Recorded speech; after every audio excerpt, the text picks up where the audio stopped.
Good morning everyone. So in this class we are going to discuss about the name isotopes. Yes, so isotopes is nothing but the atom of the same, isotopes are the atom of the same element have same number of protons but different number of neutrons. So this is what the isotopes. How do you calculate the isotope? So isotope is mass number is equal to number of protons plus number of neutrons. Okay, in this nucleus of atom, they are speaking only about the protons and the neutrons. Why not electrons in the isotopes? This is because, as I already explained you, the formula for isotopes is, how do you calculate the isotopes is, mass number is equal to number of protons plus number of neutrons. So, in this, the protons or neutrons are heavy inside the nucleus, and the electron around us, it is not heavy, it is very light. So that is why they are excluding the electrons and they are including the number of protons and number of neutrons in the isotope of an atom. Yes, so what are the properties of isotopes? So it has the same number of protons, same atomic number, different number of neutrons and same chemical properties and different physical properties. Okay, how it has the same physical how it has a different physical properties and same chemical properties? It is because chemical properties, actually in chemical properties, the chemical behavior, it always depends upon the electron and proton. So in this isotopes, as I already explained you, the component of the electron and proton are the same. So they actually have the same chemical properties. But in physical properties, what will happen is, they have the different number of neutrons in the isotope of an element. So that differs the mass and that will lead to difference in the physical properties of the isotopes of an element. Yes, so isotope is of two types. One is stable isotope, another one is unstable isotope. So in stable isotope, there will be a balance of nucleus, there don't be any discharge of any energy. But in unstable isotopes, there will be unbalanced nucleus. Unbalanced nucleus in the sense, there will be a proper number of protons and neutrons. So that will lead to a unbalanced nucleus in the unstable isotopes. So unstable isotopes, it's of different types and it can be used of different diagnoses. That is cancer therapy and medical diagnosis, nuclear power diagnosis, irritation of food, research and environment. For these cases, this radioisotopes has been used. And then for this isotopes, I want to give you one example. So isotopes is nothing but the atom of the same element have same number of proton and different number of neutron. One example, imagine brothers and sisters, they are from the same family, but they have a different weights. So likewise, the proton is considered as a brothers and sisters from the same family, and the different number of neutrons mentioning as they have the different weights. So that is what the definition it defines. The isotopes of the definition, it defines the atom of the same element have the same number of protons and different number of neutrons. So the brothers and sisters, they both are from the same family. So same number of proton and they are in different weight. So that is what's the different number of neutrons. So this is what the definition of the isotopes of an element. And then so in this, they are excluding the electron, as I already told you, because protons and neutrons are very heavy, so the electrons are very light. So for that I will give you an example. Imagine atom as a watermelon. So in the watermelon, inside the seeds, it makes the heavy of the fruit, but outside the skin is made very light. So likewise, inside the atom, the proton and nucleus are very heavy and outside electrons are light. So that is why they are excluding the electron in the isotopes of an element. Yes. Next we'll move on to the topic states of matter. So states of matter is nothing but the matter is anything that occupies mass and take up the space. So there are three main states of matter.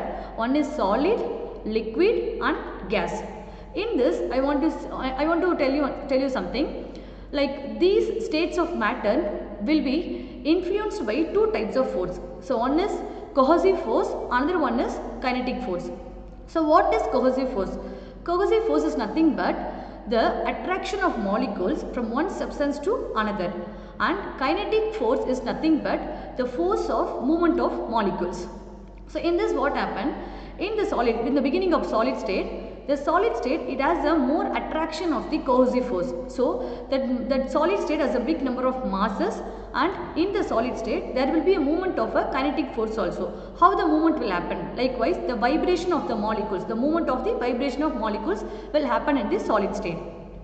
If you are giving a heat energy to the solid state, what will happen? The kinetic force will create a movement of molecules. So create a movement of molecules. That movement of molecules, what will happen? It will break the solid state. It will break the solid state into a liquid state. So that time in liquid state, what will happen? The molecules will be collide with each other, and that liquid will maintain the volume, depends on the shape of the container. Okay, and then again the extra amount of heat is added to the liquid state. That time the kinetic force will be acting more than the cohesive force. So that time a liquid will turn into a gas. So when liquid is turned into a gas, there will be a gas of evaporation. There is a evaporation around the walls of the container. That gas will exert some pressure. Depends upon the temperature. If it increases, it is going to, the gas going to exert the pressure, and pressure is also increases. So this is what the states of matter. Yes, so this was the gas, liquid and solid. Gas, it has no definite volume and shape, and liquid has a definite volume and shape. Solid have a definite volume and shape. So the gas will be expand to fill the size and the shape of the container, and molecules are very close to them, so their molecules can move very easily. And in gas, the molecules are very far and apart, and there have a minimal intermolecular forces. And in liquid, the intermolecular bonds are very weak, and in solid, the molecules have free spaces between the particles. So in gas, each atom will move in any direction, and in liquid, the atoms will flow easily, and in solid, it does not flow easily. And a gas is a compressible, and liquid is a non-compressible, and solid is a non-compressible. Yes, so there are 5 states of matter. The more of important, solid, liquid and gas, and fourth one is plasma. So it is an ionized gas, most commonly you can see in the universe, that too inside these stars. So this is the plasma. This is the 4 states of matter, and fifth state of matter is Bose-Einstein condensates. That is, these particles in the Bose-Einstein condensate, the particles are extremely close together, so they barely move. So this you can found at the cold temperature, you can found this Bose-Einstein condensate. And then changes in state of matter. So this changes in state of matter will happen either in 2 ways. One is by physical change, another one is by chemical change. So in physical change, what's the appropriate definition for the physical changes? It does not alter the chemical composition or identification of a substance. I will give you an example. Melting of ice melting. So for ice is getting melted, it is not going to change its chemical position, and it is not going to change the identity of a substance. But in chemical change, what will happen? There will be a alteration of the chemical identification and identity of the own substance. Example, burning the paper. So if you burn a paper, the chemical composition will be erased, as well as the identity of a substance is also erased. So this is what the changes in states of matter. Yes, so physical change, as I already told, is does not alter the chemical composition or identity of a substance, and in chemical changes, it is going to alter the chemical composition and identity of a substance. Example, burning a paper. Yes, so what are the different phases of changes you can see? When solid turn into liquid, the name of the change is called as melting. From liquid to gas, it is a freezing. From liquid to solid, it is a freezing. From liquid to gas, is vaporization. From gas to liquid, it's condensation. From solid to gas, it's sublimation. And gas to solid is deposition. And then latent heat. So before we get into the topic of latent heat, what is the definition of latent heat? So latent heat is nothing but the amount of heat energy is required to change the states of matter, change the one state of matter to another. That is changing the solid to liquid and from liquid to gas. Yes, in the latent heat, we are going to discuss about the latent heat of fusion and latent heat of vaporization. So latent heat of fusion is nothing but the amount of heat energy required to change the solid state to the liquid state at its melting point without any change in the temperature. So that is called as the latent heat of fusion. What is meant by latent heat of vaporization is the amount of heat energy required to change a liquid to gas at its boiling point without any changing in the temperature range. Yes, next we'll move on to the topic fuse. So what is fuse? Fuse is nothing but it is a very safety device you are going to use for the purpose of you are going to prevent that particular circuit from the excessive current. So what will happen is, in the event of excessive current, the fuse will start to melt and it is going to open to protect the circuit. Why? Because the short circuit has been happened to that. To prevent the high current, it will protect the circuit from damage. So that is why the fuse is used for the purpose. So this fuse, in this fuse, the main practical application of the fuse in electrotherapy is, example, see, there are many apparatus in the electrotherapy department. So each apparatus to be connected to specific one fuse. If the whole apparatus connected to one department fuse, what will happen is, if the fuse is blown, the department wiring which are all connected to all the equipments of the wire, that power supply of current is going to cut off, and so that what will happen, the total treatment is going to be stopped. So, and also the machines of the equipment is going to get damaged. So, why this fuse, this topic is very much correlated to electrotherapy department in the case, you have to be very ensured that each apparatus should be connected to particular fuse instead of the common departmental wiring. Yes, so fuse, it has to do three things. One, first it has to sense where the exact fuse has been happened, and as soon as the fuse blown, it has to open the circuit to prevent the circuit from further damage. If under the normal condition, under the normal operation, if nothing has happened, you need not worry about the fuse. There is no need of any work to be done by the fuse. So this is the image of the fuse. This is called the fuse wire, you can see. So this is the difference between the good fuse and the blown fuse. See, here the fuse is good and in this it is a blown fuse. Yes, what are the classification of a fuse? So fuse can be classified into alternating current fuse and direct current fuse. Under the alternating current fuse is a low voltage fuse and a high voltage fuse. Low voltage fuse is cartridge fuse, rewirable fuse, sticker fuse, switch fuse and dropwood fuse, and in high voltage it is a cartridge, liquid type and expulsion type. Yes, so what are the fuse type name and its application area? So in cartridge fuse, it can be used in the household area, household wiring. Likewise in the area you can be used the cartridge fuse, and in blade fuse it can use in the car, trucks, motorcycles, and it is a resettable fuse. You can be used as a toys, power, and thermal use you can be used in the hair dryers, coffee makers. And then HRSC fuse, that is high rupturing capacity. This can be used in the industrial power system, and surface moment used in electronic devices like smartphones, tables and laptops. And glass tube fuse you are going to use in the small appliances like visible element. And rewirable use you can be used in the for replacement of the fuse, you can be used as a rewirable fuse. And bolted type fuse you can be used for the high current protection. And for semiconductor fuse you can use for the electronic components like diodes and transmitters, and high voltage fuse you can use it for the power transmission. Yes, but most commonly used fuses are two things. One is rewirable fuse, another one is cartridge fuse. So rewirable fuse, as it is in the name itself, what will happen is, if a fuse is blown, you can remove that fuse, you can rewire it and place it in the socket again. So that is what the rewirable fuse.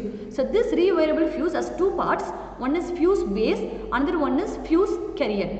So this fuse base works in the in and out terminal, and fuse elements is used in the to hold the fuse property. So that is what the two different parts which is going to be in the rewirable fuse. So this is what the fuse wire, if it is blown you can replace it with a new one, you can set it again to the socket. Yes. What is cartridge fuse? So cartridge fuse, it will be enclosed in the glass envelope. Okay. So if any fuse is blown, you can be visualized through the glass if it either the fuse has been good or it has been blown. So it can be easily visible. So in cartridge fuse, what happened? There are two types of fuse in the cartridge fuse. One is fast fuse, another one is slow fuse. So in slow blow fuse, what will happen is, it can able to handle a overcurrent over a short period of time. But in a fast flow fuse, what will happen? While the current spike happens, it will work instantly. So this will all happen under the Gadrage fuse. Yes. So always you remember, this fuse will be connected to a live wire rather than the earth wire. But sometimes what happen? The fuse of the both wire will be connected to live wire as well as the earth wire. So in this scenario, what will happen? If suppose suddenly a fuse blown, immediately the live wire has an advantage that it is initially it will easily blown. Okay, but the apparatus in the circuit of the earth wire is still live. So that will create a problem of the earth shock. So make sure you are connecting the fuse to a live wire. And then what are the construction of fuse? Okay, so fuse has a thin wire or type of metal which is made up of a silver, copper or zinc, and there are two terminals to connect the fuse element. There are two terminals to connect the fuse terminal, and it is enclosed by insulated place. Why? Because it is going to hold the element and terminals in place. And then it is enclosed in a glass envelope to weave whether the fuse has been blown or not. So these are the construction of fuse. So there are four construction. One is 4 components included in the construction. Fuse element, which is going to be of wire or metal, which is made up of a silver, and then terminals, it is going to connect the two end of the fuse element, and then this is insulated base, it going to holds the element as well as the base carrier, and enclosure is going to enclose in the glass envelope to weave the fuse blown. Yes, and also I want to tell you some more thing. This fuse is connected in series. Why? Because it is going to carry all the current throughout the circuit.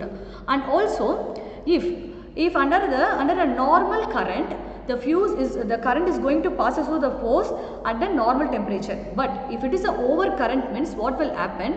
The fuse is going to get heated up, and there will be a rise of the temperature, and the fuse will melt and open the circuit to prevent it from the further damage of the circuit.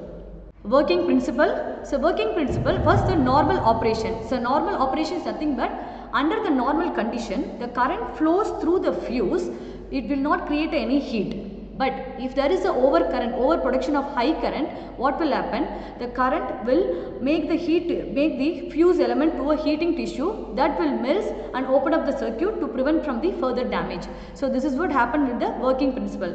In the normal operation, there won't be any generation of a heat. In overcurrent, what will happen is the excessive current will make the fuse element to heat up, and in circuit interruption, the element will melt and open up the circuit, and replacement, once the fuse has been blown, we can replace it with the other one. This is what the working principle is. How this fuse blown is happening is, when there is a short circuit occurs, what happen? The current which is passes through the fuse element, it will be high. The high current will be passes through the fuse element if a short circuit occurs. Suddenly, if a high current passes through the fuse element, what will happen? The fuse element will get heated up. As soon as it gets heated up, it is going to be reached at the melting point. As soon as the melting point, what happen? The fuse is start to open the circuit, and it going to protect the circuit from the further damage. So this is what the role of the fuse. So what are the uses of fuse? So fuse, you are going to protect the fuse from a circuit production, and it is going to prevent the fire hazards, and it is going to protect appliances safety, and it is also used in the automotive systems, and it is also used in the industrial equipment, and it is also used in the power distribution to mainly to avoid the faulty section and maintain the grid stability. So this is what about the fuses. Thank you.